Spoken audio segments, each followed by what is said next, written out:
저는 앞에 하정우 센터장님이 말씀해주신 부분들은 좀 스킵을 하고요. 저는 기본적으로 약간 중국이랑 중국 혁신 생태계 관점에서 좀 발표를 준비했습니다. 그러니까 중국 전체적으로 봤을 때 중국 인공지능이 주목받은 어떤 단계적으로 보면 사실 저희가 비전할 때 상당히 많이 주목을 했었죠. 그래서 그때 이제 코로나 전까지 중국이 뭐 되게 센스 타임도 있고 그랬을 때 발전에 많이 주목을 받았는데 그때 중국의 유명한 싱크탱크나 정부에서 지정하고 밀어주던 이런 대기업들 보면 지금 우리가 다 잘 아는 기업들 뭐 알리바바, 바이두, 뭐 바이트댄스, 디디 이런 것들이 있고 유망한 뭐 100대 인공지능 스타트업도 2019년, 18년, 뭐 17년에도 계속 선정을 했는데요. 이럴 때도 보면 그때 주목받았던 건 저 왼쪽 끝에 있는 센스타임이나 매그비 같은 기업들입니다. 여전히 굉장히 비전 잘하는 기업들이지만 사실 지금 우리 놀라고 있는 이런 딥시크의 모기업이 된 기업이라 이런 데들은 사실 그렇게 주목을 계속 못 받았어요.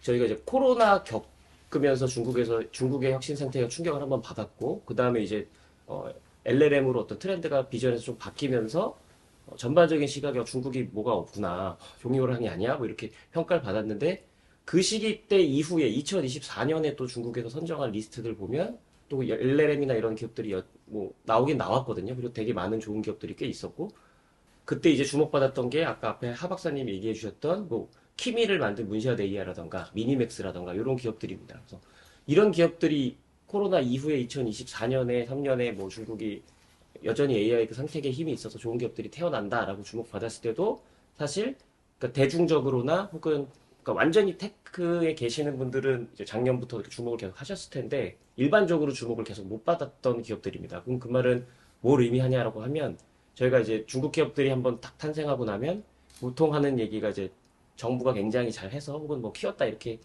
얘기를 많이 하시는데 분명히 당연히 중국이 일반적으로 정책 생태계, 인공지능 생태계나 지원을 많이 하기 때문에 다른 나라에 있을 때보다 훨씬 더 환경이 좋았을 텐데 기획되지 않은 탄생이라고 보는 게 저는 적합한 거라고 생각을 하고 있고요. 2023년도에 중국 과기부에서 중국 전체의 LLM 생태계를 한번 그려본 거거든요. 그러면 기존의 그러니까 비전 때랑 뭐 크게 달라지지 않습니다. 여전히 베이징 1등, 상하이가 2등, 광동, 그 다음에 항저우 정도입니다. 그래서 저희가 딥시크 할 때 뭐 그 딥시크가 탄생한 항저우를 봐야 된다라고 하는데 항저우도 굉장히 좋은 혁신 생태계를 갖고 있지만 중국 전체로 봤을 때는 한 4위 정도? 근데 여전히 이제 티어 1이라고는 볼 수 있겠죠. 근데 이 말을 종합적으로 드리면 중국 정부에서 가장 많이 밀고 가장 많이 지원해 준 기업들은 앞에 다 있었고 그리고 가장 집중적으로 소위 말해서 일선 도시라고 하는 생태계 지원들도 사실 베이징, 상하이, 광저우 여기가 더 많이 해줬었는데 그들보다는 조금 덜 해준 데서 탄생을 한 거죠. 그래서 이게 받는 의미가 있는 것 같고요. 뭐 쇼크나 이런 건 사실 앞에서 다 얘기를 많이 해주셔서 간단하게만 하고 넘어가면 앞에 이미 다 말씀해 주셔서 가격이라던가 성능이라던가 이게 뭐 대단한 엄청나게 세련을 바꾸는 뭐 그런 건 아니라는 걸 저희가 다 알고 있고요. 그러나 갖고 있는 의미 같은 것은 일단은 결국은 이 수출 통제가 아무리 미국이 굉장히 잘하고 디테일하게 만들고 많은 전문가들 의견을 받아서 만들어도 어떤 민간의 이런 굉장히 스피드하고 민첩한 연구개발이나 피보팅을 따라가기가 좀 근본적으로 어려운 게 아닌가라는 그런 생각이 좀 들었고요. 그래서 사실 수출 통제가 여전히 의미가 없지 않았고 여전히 영향을 줬고 앞으로 더 세게 할 거다 이런 흐름이 있지만 결국 그 사이에서 민간 기업들이 혹은 아까 그런 중국에서 주목받는 기업들, 그러니까 미국 입장에서도 그런 기업들이 굉장히 의주의 기업들일 텐데 그게 아니라 전혀 다른 섹터에 있다가 피보팅한 기업들 이런 것들을 또 다 잡아내기가 어렵다라는 게 하나 있고요. 두 번째는 기본적으로 사용자들은 싸고 좋은 게 좋거든요, 서비스는. 근데 그거를 막을 수가 없는 거죠. 그러니까 저렇게 작정하고 우리가 개발된 무료로 뭐 믿지거라도 일단 풀고 그래서 오픈소스 경쟁력 가져가겠다라고 하면 그거를 사실은 대안 안보로 이제 못하게는 하는데 그걸 막을 수 있는 방법이 없어서 그런 구조적인 문제가 있다라는 게 아닌가라는 생각이 있고요. 요 어떤 의미가 뭐가 있을까? 그러니까 중국의 관점에서 보면 이제 미국의 자료들은 많이 이제 소개가 되는데 이제 중국 내부의 시선이나 뭐 이렇게 중국의 양원펑 인터뷰 되게 깊게 한 것들이 많이 나옵니다. 그러면 물론 이제 어느 정도 의도가 있겠지만 계속 하는 얘기는 우리는 당장 뭐 이익을 내고 이거에 집중하는 게 아니고 양원펑이 계속하는 게 자기네 목표는 AGI라는 거예요.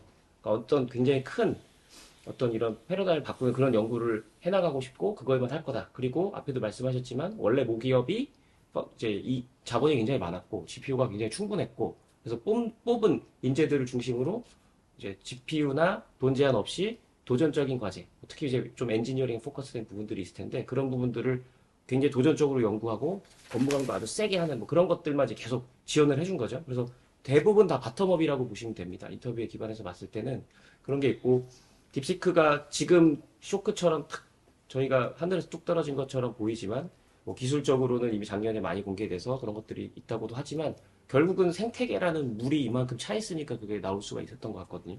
그래서 생태계는 이미 2017년에 중국의 국가 인공지능 전략 나오면서 많은 것들이 세팅이 됐습니다. 첫째 이제 데이터가 있고 인프라가 있고 대학도 사실 그때 이미 충분히 만들어 놨고 그리고 어쨌든 간에 기업들이 많이 생겼던 게 굉장히 좋았던 것 같아요. 그래서 이 사람들이 졸업을 해서 실제 현장에서 이걸 가지고 프랙티컬한 문제를 해결하고 비즈니스를 개발하는 그러면서 사실 이제 실무적인 역량들이 굉장히 많이 올라올 수 있었던 것들이 있었던 것 같고요.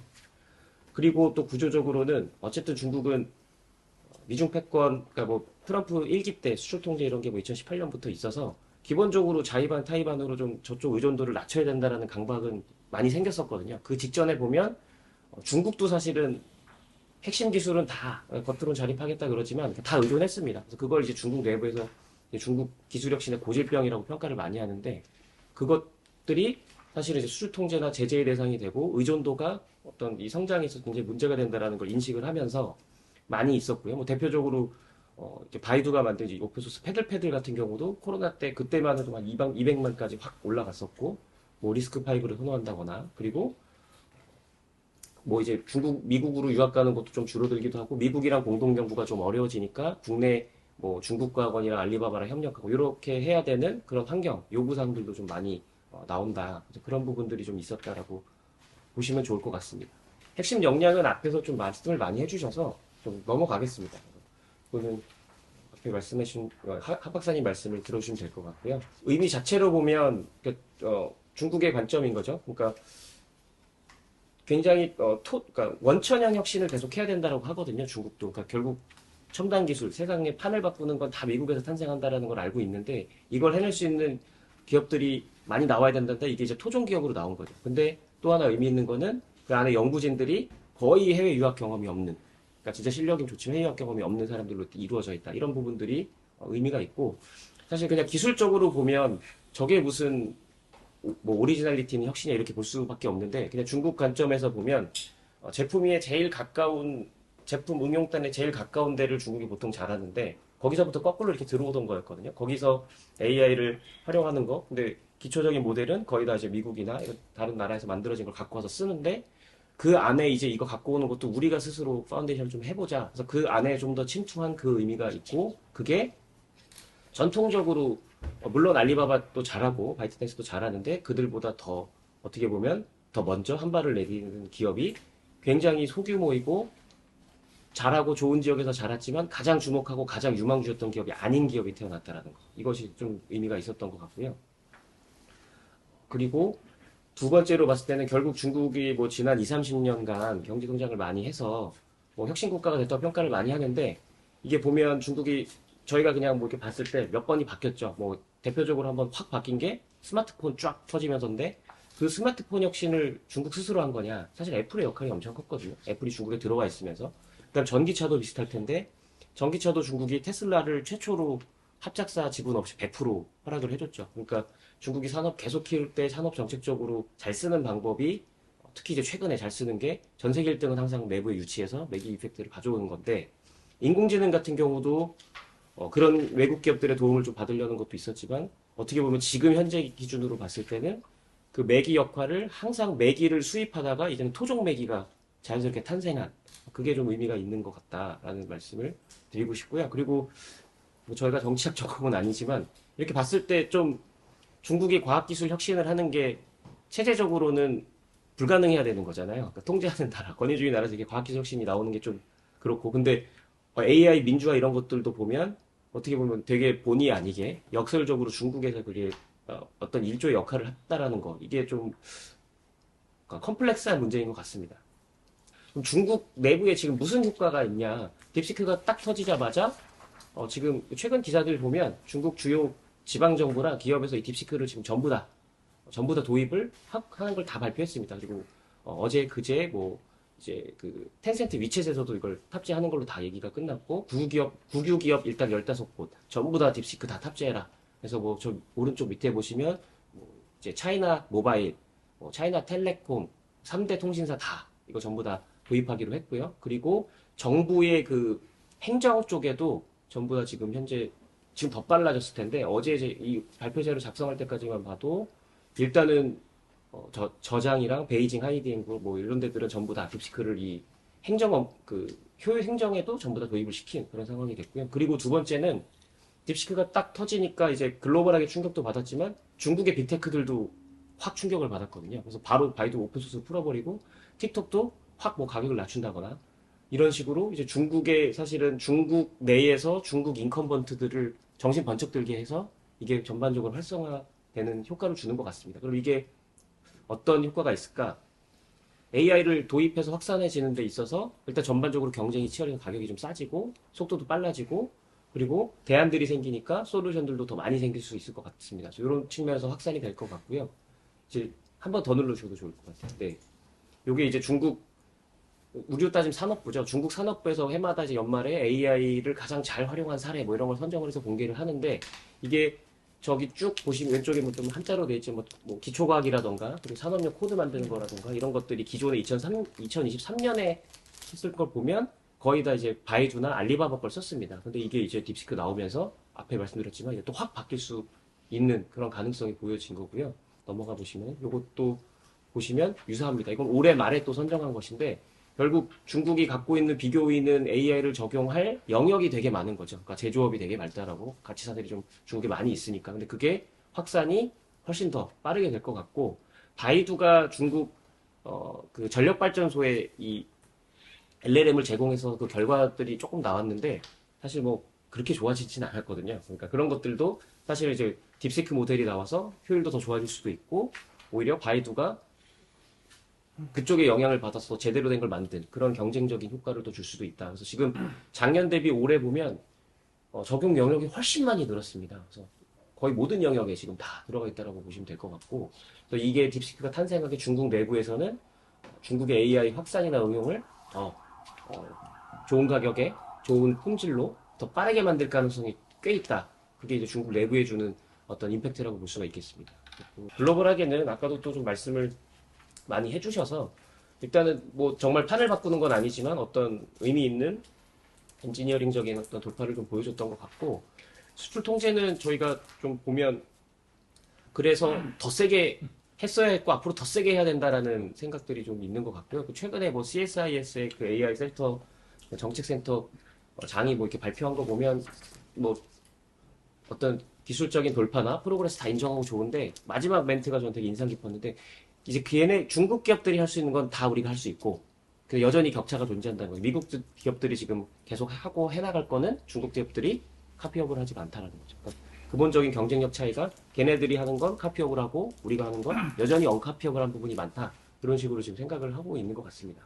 그래서 미국을 제외한 다른 나라들에 있는 어떤 충격은 앞에도 말씀을 많이 해주셨죠. 그래서 이미 새로운 기회의 창도 열렸고 이런 부분들이 있고 기업 입장에서는 딥시크가 터지고 나서 중국이랑 기술이나 이 협력을 어떻게 해야 되지? 라는 지금 그 컨선이 아주 커진 것 같아요. 완전히 이제 좀 그만하고 좀 조정하고 하지 말아야겠다라는 생각만 했는데 딥시크 터지고 나서 오히려 우리 지금 대기업들은 중국이랑 협력하는 거 하긴 해야 되는 거 아니야? 저렇게 좋고 괜찮은 뭔가 또 다른 데 분야에 있을 거 아니야? 이런 생각들이 있어서 중국에 대한 관심이 갑자기 되게 높아졌다라는 게 지금 현재인 것 같습니다. 그 다음에 이제 앞으로 보면, 이제 AI 그 자체에 대한 흐름 변화가 이제 2라운드로 접었다고 말씀해 주셨는데, 그걸 이제 응용 영역으로 보면, 결국은 이제 휴머노이드 로봇이 앞으로 계속 좀 주목을 받을 것 같은데요. 이제 피지컬로 나와야 되는데, 이 AI가 로봇과 결합이 돼서 이 판으로 확장이 되면, 구조적으로 중국이 조금 더 또 유리해지는 것 같습니다. 일단 로봇 생산이나 이걸 싸게 만들 수 있는 건 중국이 굉장히 잘할 수 있고, 또 오른쪽에 있는 게 뭐 항저우의 6마리 뭐 이제 용이라고 막 지역된 기업들인데 보시면 저 유니트리가 굉장히 유명한 휴머노이드 로봇 기업이거든요. 그 위에도 딥로보틱스도 있고 그래서 이 로보틱스가 또 받쳐주니까 전체 가치사슬로 보면 이미 저 유니트리는 사실은 그러니까 딥시크 나오기 전에는 출시됐던 부품에 바이두 어니봇을 탑재해서 전부 다 출시를 했었습니다. 그때 저희 오픈 AI 제품 나왔을 때 그때 바로 또 따라해서 했었는데 이게 딥시크 들어가기도 하고 또 중국의 휴머노이드 로봇을 미국 걸 열심히 모방해서 수준이 굉장히 많이 올라왔거든요. 저 지역 생태계에서 또 로봇 생태계가 받쳐주고 있어서 AI랑 로봇까지 되면 경쟁이 또 복잡해지고 저는 생산에 가까워지고 제조에 가까워질수록 구조적으로 중국이 유리한 건 사실입니다. 네. 그래서 그런 걸 좀 앞으로 봐야 될 것 같고 이 외에도 저쪽에 그 뭐 항저우뿐만이 아니라 뭐 상해 일대까지 쭉 보면 생태계가 굉장히 좋죠. 그래서 지금 저희가 주목하는 건 딥시크고 조금 더 아시는 분들은 미니맥스, Q1 뭐 이런 거 다 얘기하시는데 사실 상해에는 굉장히 전국에서 거의 제일 좋은 인공지능 연구소가 있습니다. 앨런 연구소 같은 상하이 인공지능 연구소라던가 저 대학들 그 명문대 안에도 인공지능 연구원 같은 게 종합적인 게 굉장히 많거든요. 근데 저 안에서 하는 연구들을 아마 또 살펴보면 되게 또 어떤 프로그레스가 있는 그 포텐셜이 있는 연구들이 많이 있을 가능성이 상당히 높다. 그래서 이게 이런 충격들은 굉장히 좀 잦아질 가능성이 높다라는 걸 말씀을 드리겠습니다. 뭐 과대평가도 있고 과소평가도 있고 뭐 정확한 평가가 이제 하 박사님 많이 해주셨고 근데 전반적인 걸로 보면 어떤 의미 있는 기술 자립에 한 발을 조금 더 내딛었다라는 건 의미가 있는 것 같고요. 근데 량원펑 인터뷰한 걸 보면 그러니까 중국에 대한 평가나 딥스크에 대한 평가가 굉장히 정확해요. 우리 미국이랑 차이 많이 나고 아직도 중국이 뭐 생태계 수준 많이 올라왔다고 하지만 미국과 비교했을 때 차이가 많이 난다. 협력도 안 되고. 그리고 기술 격차 1년, 2년 뭐 다 따라갔다고 다 필요 없는 얘기다.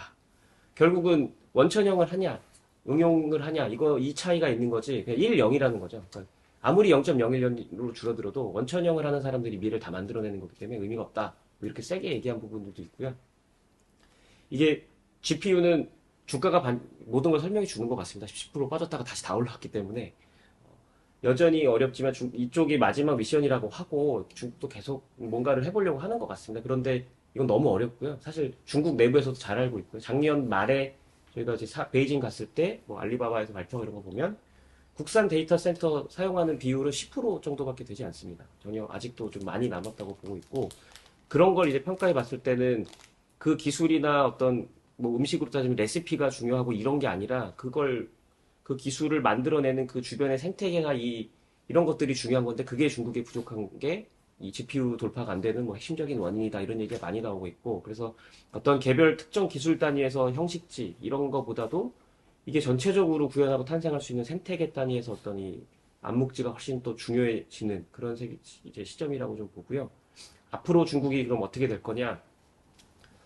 전혀 의도하지 않은 데서 아주 이쁜 기업이 나온 거죠. 그래서 너무 좋을 텐데 그러면 자 이제 이거를 가지고 지방이 이제 뿌리기 시작하겠죠. 자 이제 앞으로 다 딥시크처럼 해라. 다 원천형하고 다 기본 만들어라. 이걸 중국이 이제 보통 잘하는 스타일이어서 그리고 딥시크에는 이제 엄청난 지원이 뒤에 이제 뒤따를 거로 생각이 됩니다. 이미 사실 뭐 일주일 만에 공공에 다 도입해주고 이런 식으로 하면 이제 한 사이클 돌면 스케일업이 엄청나게 돼 있을 것 같다라는 생각이 있고요. 저희가 좀 이제 봐야 되는 건 이런 것 같아요. 그게 중국과학원 산하의 AI 연구소에서 발표한 뭐 전 세계 AI 거버넌스 지수인데 작년에 발표했을 때는 심지어 우리나라를 포함을 안 시켰습니다. 15개 주요국에 우리나라가 없었어요. 이탈리아 있고 인디아 다 있는데 그래서 이때 저희가 이게 뭐 의도가 있는 거 아니냐 아니 우리가 아무리 봐도 아무리 우리를 낮게 쳐도 탑5는 되는데 왜 없을까 막 했는데 올해 2월에 그걸 다시 똑같은 연구 저 AGILE 인덱스라는 걸 개발해서 공개를 하는데 저기 우리가 갑자기 4위까지 뛰어 올라갔거든요. 그러니까 뭐 저것도 왜 의도가 있는 거 아니냐 이럴 수도 있는데 사실 뭐 우리를 저 위로 올리려고 뭔가를 하진 않았겠죠. 근데 이제 저기 지표 보면 우리가 그동안 뭐 여러 뭐 하박사님을 비롯해서 많은 분들이 노력을 해주시고 또 뭐 국내에서 의미 있는 그 세이프티나 이런 것들을 했기 때문에 우리의 위상은 저 정도는 올라간 거라고 그렇게 볼 수가 있고 이거에 봤을 때 트럼프 아까 앞에 말씀해주셨지만 액션 서밋에서 그걸 만들어낸 영국조차도 사인을 안 하고 나가버렸는데 그 빈자리를 중국은 어디까지 이제 들어와서 어떻게 활용할 것인가. 저희가 보통 다자체제에서 중국에 대한 평가는 지네가 유리한 테이블에서는 절대 안 나가거나 지네가 뭐 어떤 식으로 있던 그 테이블을 유리하게 만들려고 할 텐데 AI는 지금 파리 액션 썸이 끝나고 중국 공식 논편도 굉장히 뭔가 다자주의의 옹호를 해야 되는 그런 식으로 굉장히 나왔습니다. 그래서 그 기조는 당분간 가져갈 거고 나간 상태 그 창립자들이나 미국, 영국이 나간 상태에서 이걸 어떻게 유지하고 그걸 어떻게 활용할 건가에 대해서 좀 대비가 좀 필요할 것 같다라는 생각이 있고요. 이게 그 저희 세이프 AI 포럼 저기서 이제 이 1월에 공개됐던 프로미싱 토픽들인데 사실 딥시크 나오고 이번에 사인 안 하고 완전히 안보 경쟁으로 되면서 저 왼쪽에 제안됐던 것들이 좀 약간 거의 무색해질 느낌이 좀 있거든요. 정부 간 대화라던가 기술 표준 설정이라던가 뭐 산업계 컨소시엄이라던가 이런 것들이 지금 앞에 말씀해주신 그런 엄청난 법안들도 나오고 문제 자체도 완전 더 경쟁 모드로 가기 때문에 기존의 어떤 그래도 AI를 두고 레드라인과 기본 어떤 최소한의 레드라인이나 세이프티 관련돼서는 미중이 협력을 해야 되는 거 아니냐라고 해서 합의를 도출을 못했어도 계속 뭔가를 하는 건 있었거든요. 그래서 뭐 최소한 뭐 무기용으로는 뭐 하지 말자라던가 뭐 이런 것들이 나왔는데 앞으로 올해가 또 계속 뭐 됐어야 되고 이제 에이펙에서 이런 게 좀 가능할 수도 있는 거 아니었냐 뭐 이렇게 얘기 되는데 이게 좀 거의 쉽지 않아 보일 것 같다라는 게 현재로서의 좀 인상인 것 같습니다. 그래서 우리가 그 사이에서 어떻게 해야 될 거냐.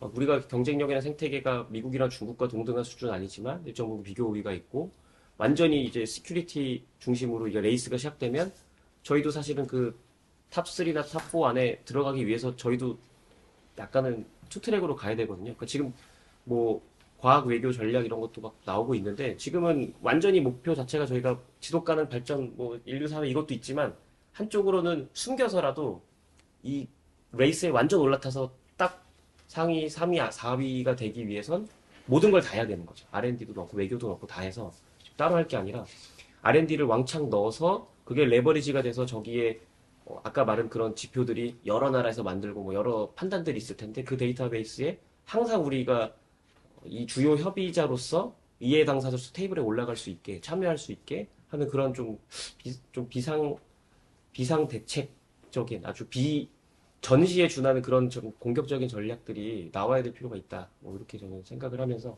발표를 마무리하겠습니다.